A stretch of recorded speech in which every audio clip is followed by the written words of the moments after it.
पुष्पांजलि today news से मैं हूं रंजीत बघेल। आज के खास मुलाकात कार्यक्रम में हमारे खास मेहमान हैं सियोड़ा नगर पंचायत अध्यक्ष प्रतिनिधि धीरज माते जी। धीरज माते जी, आपका पुष्पांजलि टुडे न्यूज़ में बहुत बहुत स्वागत है। धन्यवाद। तो जो प्रधानमंत्री जी भी की सबसे पहली प्राथमिकता है स्वच्छता, तो स्वच्छता को लेकर के आपका जो सियोड़ा नगर है दतिया जिले में प्रथम स्थान पर आया है, तो इसके लिए कई लोग आपको बधाई दे रहे हैं, तो आप क्या कहना चाहेंगे? सबसे पहले तो मैं अपने सियोड़ा के नगर वासियों का बहुत बहुत आभार प्रकट करता हूं कि इस प्रधानमंत्री की मुहिम में उन्होंने पूरा नगर पालिका का साथ दिया और कचरा गाड़ी में फेंका, और जो वर्षों से चले आ रहे चिन्हित घूरे थे वो समाप्त हो चुके। इसमें जागरूक जनता का बहुत बड़ा योगदान है। तो 5 सालों के अंदर आपने बहुत सारे विकास के कार्य किए हैं, तो ऐसा आपका सबसे बड़ा क्या कार्य है जो सदियों तक यादगार रहेगा? देखिए, हम लोगों ने अपने घोषणा पत्र में बहुत कम, केवल 10 अपनी घोषणाएं की थी, और मैं लगभग अपनी पूरी घोषणाएं भी कर चुका हूँ। हम लोगों के लिए सबसे महत्वपूर्ण 2 चीज़ें थी। एक तो नदी पर शमशान घाट, अभी तक आज़ादी के बाद से लेकर सियोड़ा में कहीं भी शमशान घाट नहीं था, और बरसात के महीने में जब नदी आ जाती थी, क्योंकि सियोड़ा के लोग पुल के नीचे सबको दहन करते हैं, तो आदमियों को अपने खेतों में अन्य जगह जाकर अपने शवों को जलाना पड़ता था। आज सियोड़ा में 70 लाख का शमशान घाट बनकर तैयार है, आदमियों की पूरी सुविधाओं के साथ। और एक हमारे राजेश्वरी माता के पास मुसलमानों का कब्रिस्तान है, यहाँ पर हिंदू मुस्लिम विवाद भी हुआ था।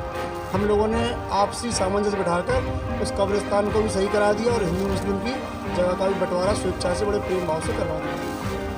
जैसा कि आप पर्यावरण को लेकर भी कई सारे उसमें वृक्ष भी लगवाए हैं, और जैसे कि सब जो आपका जो चुनाव हुआ था उसमें आपको काफ़ी मतों से आप विजयी हुए थे, तो सबसे ज़्यादा जो युवा वर्ग है वो आपके साथ है, तो युवा वर्ग का ऐसा क्या राज है जो आपके साथ जुड़ा है? देखिए, ऐसा है कि पूरे हिंदुस्तान में सबसे ज़्यादा युवा है, और युवा शक्ति ही एक ऐसी होती है जो हर चीज़ को बदल सकती है।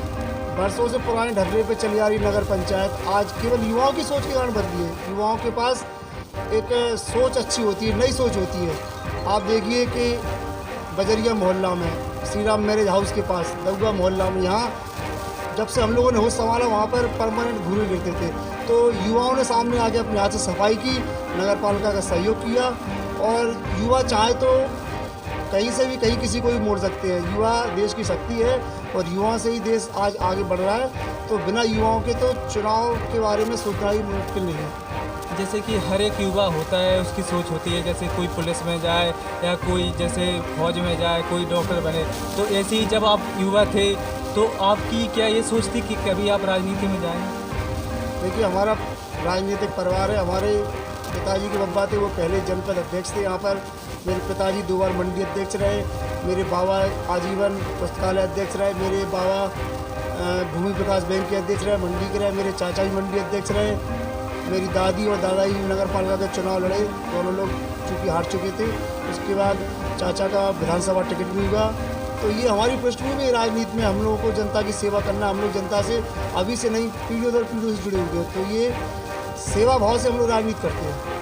तो धीरज माते जी, जैसे आपने कहा कि हमारा जो मतलब आपके जो पूर्वज थे वो भी राजनीति में थे, तो जैसे आपने जब चुनाव लड़ा था तो आप निर्दलीय चुनाव लड़े थे, अब आप भारतीय जनता पार्टी में हैं, तो आपके जो पूरा परिवार है कहीं ना कहीं वो कांग्रेस पार्टी में है, तो आपको भाजपा पार्टी में ऐसा क्या लगा कि आपने भाजपा जोड़ी? देखिए, ये सही बात है, मेरा पूरा परिवार कांग्रेसी था, और हमारे पूरे परिवार ने कांग्रेस को तन मन धन से योगदान भी दिया।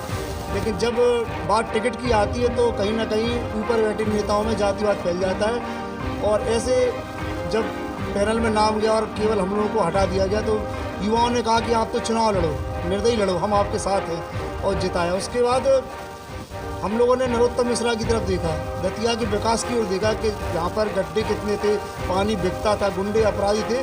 मिश्रा जी की सोच ने, भाजपा की सोच ने पूरे प्रदेश, समूचे प्रदेश को बदल के रख दिया। तो उस कारण से मेरा पूरा झुकाव और मेरे परिवार का झुकाव बीजेपी की तरफ हो गया, और आज मैं बीजेपी का एक कर्मठ कार्यकर्ता हूँ, और बीजेपी के लिए अपना कार्य पूरा कर रहा हूँ। धीरज माते